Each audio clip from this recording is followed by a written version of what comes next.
First of all, I would like to take this opportunity, syempre, para pasalamatan si Lord. Kasi grabe yung struggles bago makarating dito. Di ba rin po yung ma-imagine na may hit ko po yung may hit last month. Until na po, hindi pa rin po nagsisingin.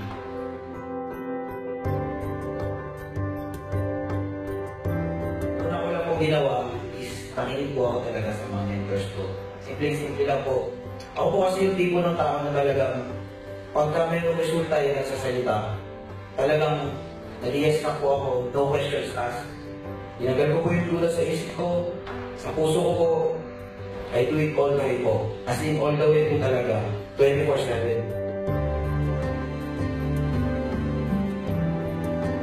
Lagi po akong tumitingin sa mga successful na mga mentors ko po. At sa pagtatrabaho ko, paghahanap ko, pag-hustling ko po, they always say na, I need to do more.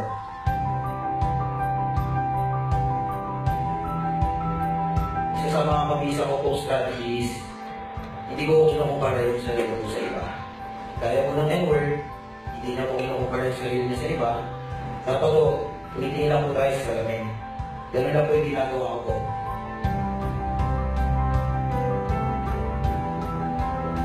Always keep 100%. Ibigay natin ang todo yung service po natin. Yan po yung nagiging game changer ng mga entrepreneurs ko.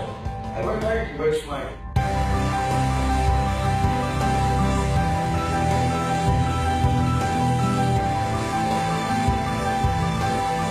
I know guys, you deserve din na maging top one.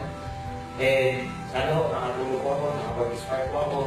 Maraming salamat po sa Edward, maraming salamat po sa Edward. Marco Mohoven Jr., Mr. Worldwide, Kulat Glory po.